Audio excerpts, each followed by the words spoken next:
এই সময় ছাদ বাগানের সমস্ত গাছে প্রচুর পরিমাণে ফুল আসছে। যেমন আম গাছ মুকুলে সেজে উঠছে, তেমনি কিন্তু লেবু, কমলা লেবু, মাল্টা, মৌসুম্বিগুলোও প্রচুর পরিমাণে ফুল আর তার সাথে কচি পাতা নিয়ে আসছে। কিন্তু সমস্যাটা হচ্ছে এটাই, যে পরিমাণ ফুল আসছে আমাদের মনে হচ্ছে ঠিক সেই পরিমাণ ফুল গাছ থেকে ঝরে পড়ে যাচ্ছে। কোনোভাবে কোনো যত্ন পরিচর্যা করেই যেন গাছের ফুলগুলোকে আটকে রাখা যাচ্ছে না। হ্যালো ফ্রেন্ডস, আমি দেবাশিস। আজকে গার্ডেনার ফ্রেন্ড ইউটিউব চ্যানেলে আপনাদের সাথে আলোচনা করব এই সময় ছাদ বাগানের সিট্রাস অর্থাৎ লেবু, কমলা লেবু ও মাল্টা কি পরিচর্যা করা দরকার, ফুল বা মুকুলের কোন যত্ন পরিচর্যা সাধারণভাবে আমরা করলেই গাছের ফুলগুলো থেকে ম্যাক্সিমাম ফ্রুটিং নিতে পারবো।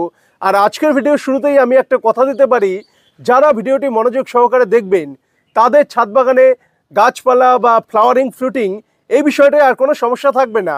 আর যারা ভিডিওটি একটু কেটে কেটে বা স্কিপ করে দেখবেন তাদের পক্ষে কিন্তু সহজ বিষয়টাও বোঝা একটু অসুবিধা হয়ে যাবে, বা আপনারা বুঝতে পারবেন না কোনটা আগে কোনটা পরে করতে হয়। তাই ভিডিওটি অবশ্যই মনোযোগ দিয়ে দেখবেন। চলুন তাহলে ভিডিওটি শুরু করা যাক। প্রথমত বলে নিই, অনেকে জিজ্ঞেস করেন মাল্টা গাছে কী পরিচর্যা করব, আবার কমলা গাছে কী পরিচর্যা করব, বা আমার গন্ধরাজ লেবু গাছ আছে তাতে কী পরিচর্যা করব। এই বিষয়গুলো কিন্তু আলাদা নয়। লেবু গোত্রের যত গাছ রয়েছে সব গাছে এই সময় ফুল আসে, আর পরিচর্যা একদম সেম হবে।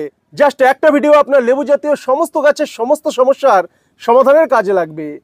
প্রথমত বলি, এই সময় যে প্রচুর পরিমাণে ফুল আসে তার জন্য কিন্তু আমরা শীতের আগে গাছে পর্যাপ্ত খাবার দিয়েছি, এবং সম্পূর্ণ শীতে গাছে কোনো খাবার দেইনি।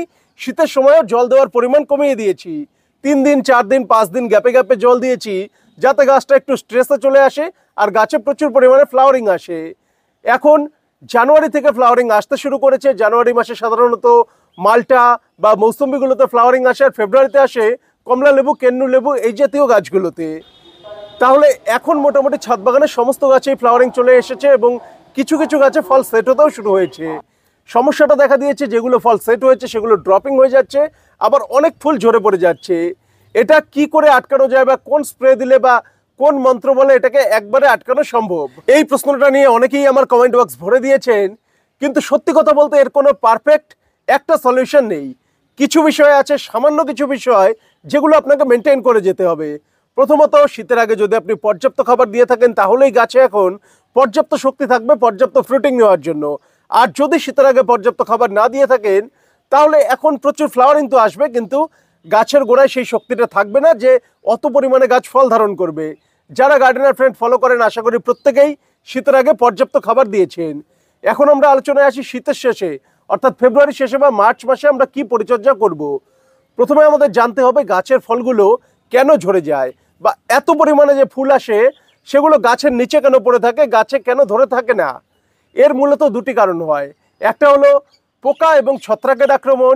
যদি আপনারা দেখেন যে গাছের ফুল বা এই কচি ডগাগুলো শুকিয়ে গিয়ে পড়ে যাচ্ছে, তাহলে বুঝতে হবে যে এটা ছত্রাকের আক্রমণ অথবা পোকার আক্রমণ। পোকা এই পাতাগুলোকে কেটে দিতে পারে। পাতাগুলোকে কেটে দিলে ডগায় যে ফুলগুলো এসেছে ফুল সমেত সেটা পড়ে যাবে। আর যদি ছত্রাকের আক্রমণ হয় তাহলে পাতা, ফুল সবকিছু কালো হয়ে ঝরে পড়ে যাবে। পোকা এবং ছত্রাক দুটোকে প্রথমে কন্ট্রোল করতে হবে। যেহেতু কচি পাতা আসছে, পোকার জন্য এটা একদম মোক্ষম সময় গাছপালায় আক্রমণ করা। প্রথমে আসি পোকামাকড়ের দমন ব্যবস্থা। পোকামাকড়ের দমন ব্যবস্থার জন্য সবচেয়ে ভালো হলো এই সময় আমি যেটা ব্যবহার করি, ইমিডাক্লোরোপিড, আর তার সাথে হলো কার্বন ডাইজিম ও ম্যাঙ্কোজেবের টেকনিক্যাল। এটা সাব স্প্রিন্ট নামে বাজারে পাওয়া যায়, আমার এটা রয়েছে স্প্রিন্ট। ইমিডাক্লোরোপিড প্রতি লিটার জলে দিতে হবে 1/2 মিলি, আর তার সাথে সাপ অথবা স্প্রিন্ট আপনি যেটাই ব্যবহার করুন না কেন, বাংলাদেশি বন্ধুরা ম্যানসার ব্যবহার করতে পারেন। এর ডোজ হলো 2 গ্রাম পার লিটার, অর্থাৎ 1 লিটার জলে 2 গ্রাম পরিমাণ সাপ অর্থাৎ ছত্রাকনাশক, আর তার সাথে 1/2 মিলি পরিমাণ ইমিডাক্লোরোপিড অর্থাৎ ইনসেকটিসাইড, এটা একসাথে মিশিয়ে সকালবেলা সম্পূর্ণ গাছে স্প্রে করতে হবে। এই সময় কিন্তু ভারী মাত্রার কোনো ইনসেকটিসাইড ব্যবহার করা যাবে না। যেমন আমরা ব্যবহার করি কৃষিক্ষেত্রে অনেক ইনসেকটিসাইড ব্যবহার হয়, এর মধ্যে প্রোফেক্স সুপার রয়েছে, রোগার রয়েছে, তাপগার রয়েছে। তাপগার, রোগার এগুলো হলো ডাইমেথয়েড টেকনিক্যাল, আর যেটা হামলা যেটা রয়েছে সেটা সাইপারমেথ্রিন প্লাস ক্লোরোপাইরিফসের টেকনিক্যাল। তার সাথে প্রোফেক্স সুপার যেটা রয়েছে সেটা প্রোফেনোফস আর সাইপারমেথ্রিনের টেকনিক্যাল। এইগুলো শক্তিশালী টেকনিক্যাল, এইগুলো কিন্তু এই সময় ব্যবহার করা যাবে না। এই সময় মূলত শোষক পোকার আক্রমণ বেশি হয়।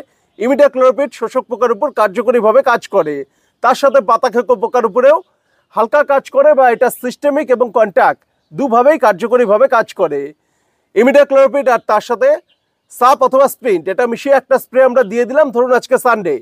এরপর আসলো গাছের খাবারের ব্যবস্থাপনা। আপনি কীটনাশক ছত্রাকনাশক পোকা দমন করলেন, ছত্রাক দমন করলেন, কিন্তু গাছ যদি পর্যাপ্ত খাবার না পায় তাহলে কিন্তু সেই গাছ পর্যাপ্ত ফল ধারণ করবে না। এই কারণে আমাদের খাবারের ব্যবস্থাপনাটা ঠিক রাখতে হবে। এই সময় যে ফুলগুলো গাছে আসে তাতে পরাগের পরিমাণ বাড়ানোর জন্য আমরা ব্যবহার করতে পারি বোরন। এতে ফুলে পরাগের পরিমাণ বাড়বে, পলিনেশন ভালো হবে আর প্রচুর পরিমাণে ফ্রুট সেটিং হবে। এই সময় প্রচুর পরিমাণে ফুল আনার জন্য এবং গাছকে ফ্রুটিংয়ের দিকে ফোর্স করার জন্য আমরা ব্যবহার করতে পারি পটাশ। আর তার সাথে বিভিন্ন ধরনের অনুখাদ্যের যোগান দিতে আমরা ব্যবহার করতে পারি মোবোমিন অথবা অ্যাগ্রোমিন গোল্ড, এ ধরনের যে কোনো একটি ভালো অনুখাদ্য, যাতে জিঙ্ক, কপার, সালফার, বোরন সমস্ত ধরনের প্রয়োজনীয় অনুখাদ্যের উপাদানগুলো থাকবে। চলুন একটা একটা করে ইনগ্রিডিয়েন্টস দেখে নেওয়া যাক। এটা হলো এনপিকে 0050 অর্থাৎ ওয়াটার সলিউবল পটাশ, যেটাকে বলা হয় পটাশিয়াম সালফেট। এর ডোজ হলো 1 লিটার জলে 3 গ্রাম। 1 লিটার জলে প্রথমে 3 গ্রাম পরিমাণ পটাশিয়াম সালফেট দেব, তার সাথে আমরা দেব 1 লিটার জলে 1 গ্রাম পরিমাণ 20% ওয়াটার সলিউবল বোরন। এটা গাছে ফুল বেশি পরিমাণে আনে, ফুলে পরাগ বৃদ্ধি করে। আর তারপর আমরা দেব যে কোনো একটি অনুখাদ্য। এখানে রয়েছে অ্যাগ্রোমিন গোল্ড, আপনারা চাইলে মোবোমিন, অ্যাগ্রোমিন ম্যাক্স বা বাজারে অন্যান্য বিভিন্ন ব্র্যান্ডের পাওয়া যায়, সেগুলোও ব্যবহার করতে পারেন। এর ডোজ হলো লিটারে 1 ml। লিটারে 1 ml অ্যাগ্রোমিন গোল্ড, 1 গ্রাম পরিমাণ বোরন আর 3 গ্রাম পরিমাণ পটাশ। টোটাল গ্রামে ক্যালকুলেট করলে আসলো 5 গ্রাম, অর্থাৎ টোটাল সলিউশনে 5%। এটা মিক্স করে সম্পূর্ণ গাছে স্প্রে করতে হবে একদম সকালে।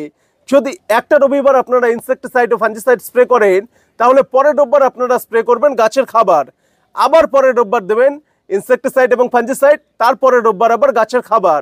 এভাবে অল্টারনেটিভলি দিয়ে যাবেন আগামী 2-3 মাস। জাস্ট এটা আপনি যদি কন্টিনিউ করতে পারেন, গাছে কোনো রকম পোকামাকড় বা ছত্রাকের আক্রমণ হবে না, কোনো রকম খাবারের ঘাটতি হবে না, গাছ কিন্তু প্রচুর পরিমাণে ফ্রুটিং তখন ধারণ করবে। আর আরেকটা জিনিস মেনটেন করবেন, একদমই সিম্পল বিষয় কিন্তু তবুও বলে দেওয়াটা উচিত, পর্যাপ্ত পরিমাণে জল দেওয়া। পর্যাপ্ত পরিমাণে জল দেওয়া মানে এমন নয় যে সকালেও দিচ্ছেন, দুপুরেও দিচ্ছেন, বিকালেও দিচ্ছেন, তা নয়। যেহেতু ছাদ বাগানে গাছগুলো আমাদের টবে লাগানো, এখানে পর্যাপ্ত পরিমাণে আপনি জল দিয়ে দিলেন, তারপর সেই জল শুকাতে যদি 1 দিন লাগে বা 2 দিন সময় লাগে, জাস্ট মাটিতে হাত দিয়ে দেখবেন, যখন মনে হবে যে মাটিটা শুকিয়ে আসছে তখন দ্বিতীয়বার আরেকবার জল দিয়ে দেবেন। এই সময় জলের যদি ঘাটতি হয় তাহলে কিন্তু স্ট্রেস এসে গাছ ফুলগুলোকে ঝরিয়ে দেবে বা যে গুটিগুলো বাঁধবে সেই গুটিগুলোও ঝরে যাবে। জলের ব্যাপারটা মেনটেন করবেন। আর ইনসেক্টিসাইড, ফাঞ্জিসাইড আর তার সাথে খাবারের ম্যানেজমেন্টটা যদি আপনারা মেনটেন করে যেতে পারেন, গাছ যদি পর্যাপ্ত সানলাইট পায়, তাহলে আশা করছি আপনাদের গাছেও প্রচুর পরিমাণে ফ্রুটিং হবে। আমার গাছগুলোতে যেমন দেখতে পাচ্ছেন অলরেডি ফল রয়েছে, অর্থাৎ যেগুলো গত সিজনের ফল এখন হারভেস্ট করা হয়নি, তারপরও কিন্তু প্রচুর পরিমাণে ফুল আসছে এবং প্রচুর পরিমাণে ফ্রুট সেটিং হবে। মেন বিষয়টাই হলো ম্যানেজমেন্ট। এমন কিছু নয় যে আপনাকে প্রতিদিন গাছের পিছনে খাটতে হবে। আপনি সপ্তাহে অন্তত একদিনও যদি গাছের পিছনে সময় দিতে পারেন আর বাকি দিনগুলোতে জাস্ট জলের চাহিদা মিটিয়ে গেলেই কিন্তু ছাদ বাগান বা ছোট্ট একটা বাগান সুন্দরভাবে করা সম্ভব। সকলের বাগান আরও সুন্দর হয়ে উঠুক, এবছর প্রত্যেকের প্রচুর পরিমাণে ফল সেট হোক, এই আশা নিয়ে আজকের এই ভিডিওটি শেষ করছি। সকলে ভালো থাকবেন, ধন্যবাদ।